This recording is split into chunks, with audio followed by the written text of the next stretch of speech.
to be diving into deeper details about this in the coming weeks. So how the web works at a very high level. So we have our browser. I just put a Chrome, but it could be Firefox, it could be Edge, it could be Internet Explorer, it could be anything. And we have a server. And so that server is just a computer, right?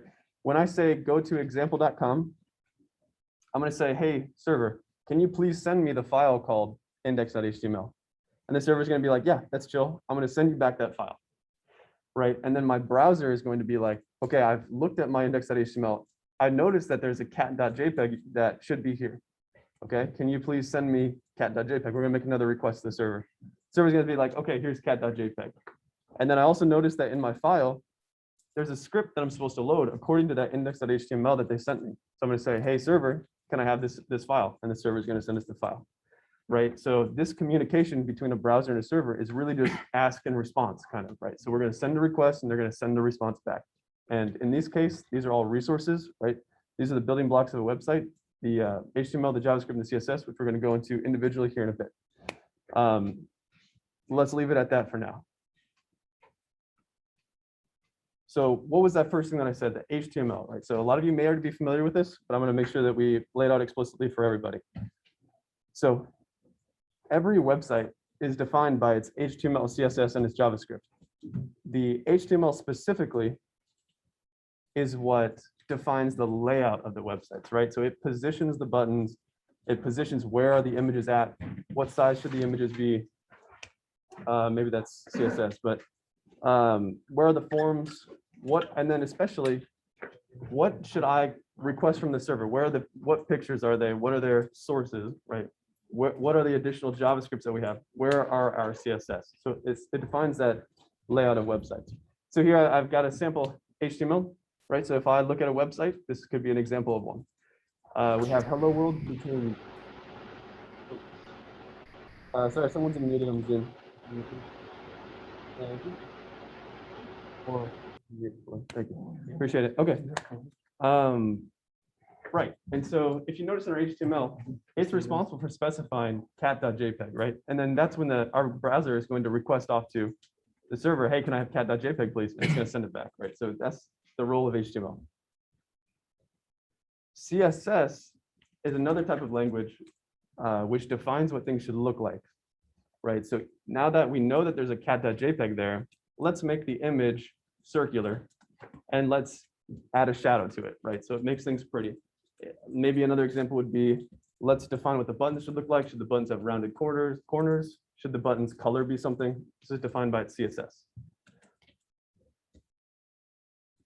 Finally, JavaScript, right? So this is something that we're very interested in, the most interested in as security researchers. It's the programming language which has the logic to make the website do something, right? So it gives life to your pages. If I press a button, the JavaScript can define what that button will do. In this case, I've said, for example, this JavaScript says, when cats clicked, then alert meow, right? So it adds the functionality. Some things which it can do is animate things. Or it can make its own requests to a server, right? So it can load other resources by itself. JavaScript, it's that programming, it's the programming language which adds the logic to your page. Okay. All right, and so using those three big technologies that we talked about, the website also has a couple more resources or utilities that it can use with your browser. And the ones we'll start with is cookies, and we'll get to local storage. So what is a cookie? This is another something that we're very interested in security research. A cookie is a small piece of information that's stored by your browser and remembered across visits to the same website, right? It's sent along with the request that you make to that website. So let's look at an example. Its main usage is maintaining a session after you log into a site. So for example, I'm going to log into a site. I'm going to say my username's Nathan. My password is password, of course. And when I make more requests, I'm now authenticated, right? Because I've logged in. But how does the server remember that I'm logged in? And it's because for every request that I send to it, to the server, I'm going to attach my session cookie, which has that logged in information that the server has granted me, right? And another usage, right? So why is that important to us as security researchers? The reason is because what if I get a hold of your cookie? Then I can impersonate your session token and I can be effectively logged in as you without even knowing your username or password. And so there are many ways that we can obtain the session cookie. Maybe if I had physical access to your computer or something like cross-site scripting, assuming some certain security features are not set. And we're going to go over that in the next meeting. But just know that a cookie is a small piece of information stored in your browser across visits to the same website. Okay, and then we'll move on to local storage. So local storage, this is more esoteric, something you don't really need to know. It's not quite as important as cookies, but it's just another way for websites to store data across visits to the same web page. Right, so it's used in a similar way as a cookie because it can store key value pairs, right? So maybe my username equals Nathan, my password equals password. That's not going to be something that's often stored in a local storage, but I digress. Unlike a cookie, it's not automatically sent to request to a server, right? And local storage has a larger storage size limit. 4 kilobytes is typically for a cookie, maybe maximum size, and versus the 5 megabytes or maybe 10 megabytes that you have for local storage. This depends on browser to browser. But local storage, unlike cookies, can persist indefinitely. Cookies have expiration dates.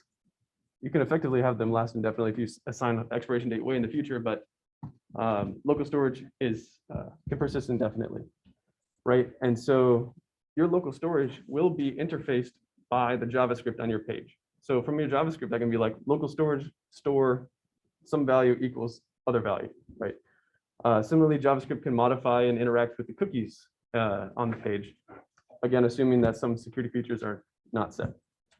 So that's why we were very interested in JavaScript and cookies when it comes to web security. All right. Now here's what, if you take away anything, I want you guys to take away this. We're going to give you guys an overview about how to use Chrome Devtools. So I'm going to be giving this example on Chrome, and the process is very similar when it comes to Firefox or Edge. But this specifically will be for Chrome. Okay, so we all might know about inspect elements, right? So imagine we go to a site. I encourage you guys all to try this out right now. Choose an arbitrary site to be familiarized with this. The challenges which you will solve today heavily depend on these following steps. So if I want to view the source code of a website to try to understand how it behaves, how it's laid out, what requests does it make, these are all going to be done through the Devtools. This is important for us as security researchers to get a mental map of how the application works, where it's sending requests to, any potential vulnerabilities that might exist. First thing we start with is inspect element. So we can right click any element on a page, choose the inspect option, and this will pop up what we call Chrome Devtools, specifically to the elements tab. And we can see the elements of the page. As you can see, we can see the HTML which I've written for this page, if you recall from previous slides. From Devtools, not only can we inspect the elements, we can also delete or add elements. We can modify this page to our liking, right? So that's cool, but not necessarily security related yet. Something that's very useful is that from here, we can also view event listeners. So what happens when I click this button, right? That's a question we might want to ask. And to answer that, we can right click inspect element of the button, and we can look at the event listeners. What JavaScript is executed when I click this button? And we can continue to reverse engineer the page based on that. All right, moving on to the next tab. So once you've pulled up inspect element, you can also see that to the right of that is likely a console tab, right? So console is another important place to look when viewing websites. It will print out any errors that occurred on the page during load, any JavaScript errors that might exist. But the most important feature about console, in my opinion, is that we can interact with existing JavaScript on the page, right? So say, for example, that there's a function defined by JavaScript on this page that says, maybe it's Fibonacci, right? It computes the nth Fibonacci number. It was sent along with the HTML that we saw from earlier. It just so happens that from the console, I can interact with that function. I could say, I can call that function myself, right? I can redefine that function to some extent. In other words, I can just interact with the JavaScript that exists, right? I can tamper with the functionality of the web page from the console. It's a very useful thing there. All right. Moving on. To be clear, you can execute any JavaScript on this console. We'll move on.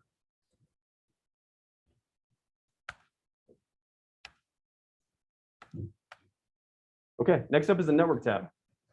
So the network tab serves a very important purpose of monitoring all web requests sent by your browser. So recall to the previous slide, a request is when I say, hey server, do you have this resource? And the response is when the server says, yes, here it is. Right, so we can view all the requests and the responses. So here we can see that when my browser first said, hey server, do you have example.html? Server said, yes, I have example.html, here it is. We can see that as the first result in my network tab. And then my browser read example.html and observed that there was a cat JPEG image, right? And so it says, hey browser, or hey server, do you have cat.jpg? Yes, here it is, send it as a second request, right? There's many requests that happen. The network tab is one of the most important, especially when it comes to submitting your passwords, right? So if I had a password form, I say, here's my username, here's my password, I click submit, and I can watch that request be in this network tab. I can view it, right? And I can view the response, I can view it. What cookies does that request send, right? What parameters does that request send? What is the response, right? And from there, we can start looking at how the back might work, right? Oh man. Over Yeah. I'll pull up a generic. All right. Oh no, you're unmuted. All good. All right, yeah. Right, and so we'll get that. That's basically the network tab, right? It gives you a summary of all the requests and responses made. Super valuable from scoping out a website. All right, let's move on to the next one. Here we go to the application tab. So the application tab gives you lots of information, but the information that I'm particularly interested in for the purpose of this meeting, as we talked about, the concept of cookies and local storage. So for a given website, if you go to the application tab, you can see the cookies that it's sent, or that it's set, and which ones will be sent along with your requests. In fact, I believe you can also modify them here, right? And so let's consider an insecure web application implementation, which says it has a cookie and it says maybe logged in user, and it has a value Nathan, right? This, I'm already, like, I noticed that by going to the application tab and looking at the cookies.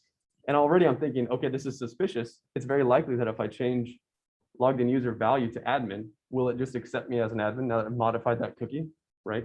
And the answer is maybe, but in practice, websites do have security, right? They have different implementations. They don't just say which logger you're logged in as on the cookie, but that's an example of what would be a vulnerable web page, which we could hack potentially by modifying a cookie. On the same page, you can see the local storage.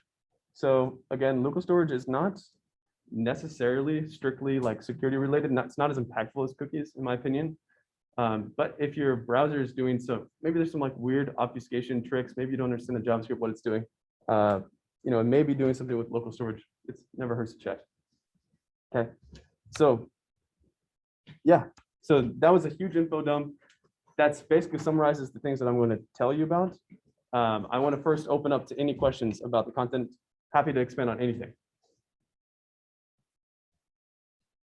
Also on Zoom, feel free to unmute. Unmute or drop questions in the chat. Excellent. So that either means I did a really good job or a really bad job. But either way, we're going to move on.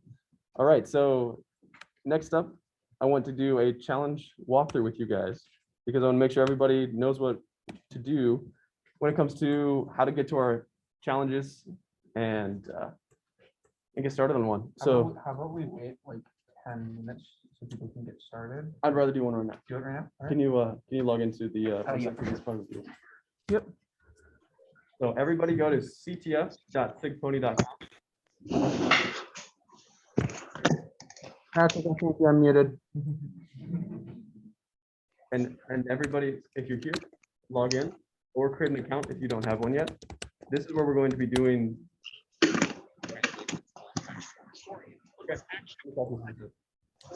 Turn loved to collect documents you could find, but was not very good at sorting them out. The second thing is that Vern's edition of the Scott Renomicon, from which all sources pointed back to as the Providence.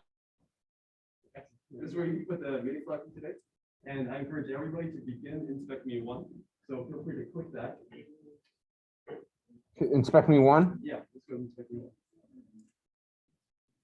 Okay, click this web page. And the objective of all these challenges is to find some string like flag, you did it, or like maybe SIGPwny, like congratulations, you got the flag. Right? So that's what capture the flag means in this context. And so this challenge name was inspect me1. We've been talking about inspect element in Chrome DevTools. First thing we're gonna do here is go ahead and inspect element, following the instructions to right click then inspect. And in this case, we see the HTML pop up and we observe that there was an HTML comment with the correct answer here. Right, and so what we're gonna do is we're gonna go ahead and copy that. Or not. I'm gonna just copy the right HTML. And then we go back to the CTF website Yep. and we'll paste it in. And we just trim everything that's not the flag. Right, so that is what a flag is. When I say get the flag, this is what I mean. This text here, starting with flag, or maybe in our case, a lot of times it starts with SIGPwny. We're gonna go ahead and submit that. It's slow right now because there's like 80 of you doing things and our server is not usually taking 80 people at once. Okay, and then this is now you get correct, and 25 points is added to your profile. Thomas, can you show PwnySafe1? Pony safe one? Yeah, So I sure. want to clarify that all of these inspect me challenges have to do with the meeting that we just talked about. Go ahead and look at the cookies. Can you find a flag? Inspect element. Can you find a flag? How about the network tab? Can you find a flag there? Then we have 3 new challenges made by a fellow club member. His name's Kevin. And He's on his way. series. And these are more security related. So let's go ahead and look at PwnySafe1. Okay, so the PwnySafe is asking you to put a password in, right? This is something we may or may not see in the real world, right? We're looking to password protect the resource, and we put in something that's incorrect. Inspect element. How does it check the password, right? How does it do it? Is there any way that we can find the password by inspect element? Then put in the password and hit flag and submit it. Okay, so that summarizes everything for the meeting today. Everybody, I encourage you guys to talk with your neighbor. Thank you so much. Talk with your neighbor, collaborate on these challenges, learn a lot. I'll be walking around, happy to help. Any questions, just feel free to grab me. Okay? We have the room over there. So if you're sitting in like a really weird spot, we have 11:05 now. So if you want to go have more space or you want to have table space, go over there. We're going to split admin in half. Zoom people, we will support you from Zoom. Hey, thanks so much for being here, Zoom people. Yeah, as thank well. you so much. We're gonna keep helping you. Stay online, do those challenges.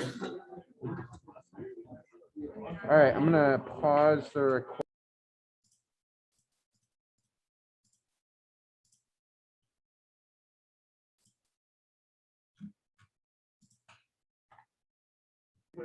Oh, I was muted on Zoom. Okay, hi Zoomers. We're gonna do a walkthrough of the PwnySafe1.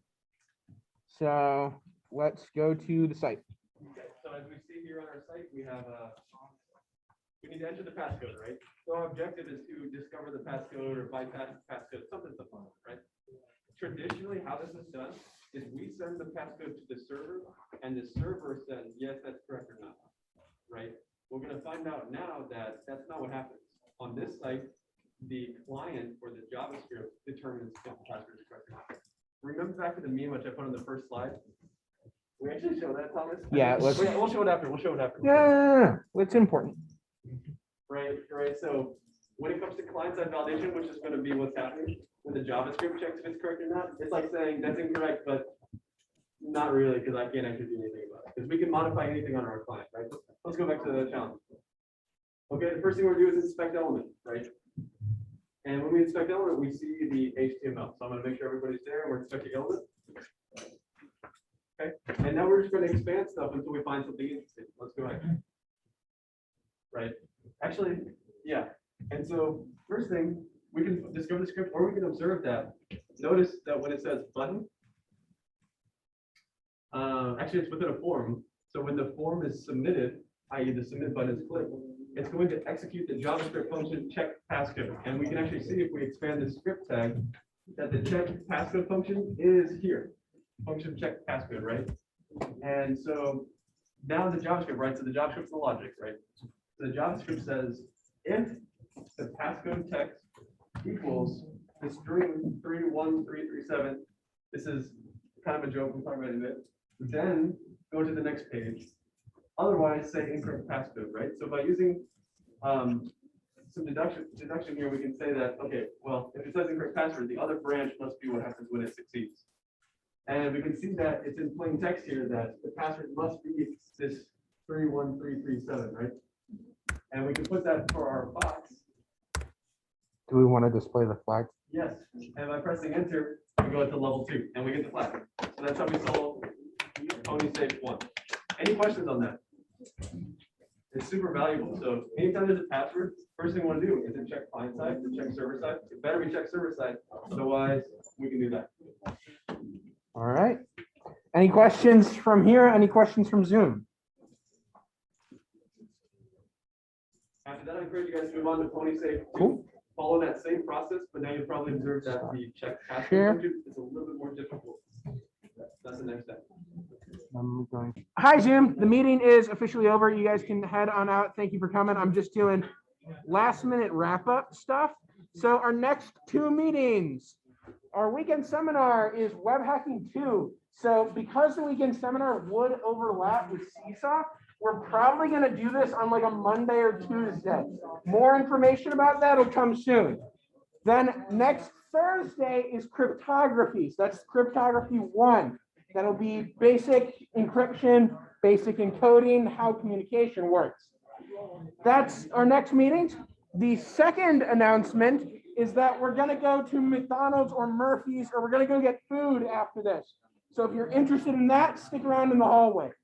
So again, meeting's over. Come to Seesaw. Thank you for coming. All right, bye Zoomers. And bye YouTube. Make sure to like and subscribe.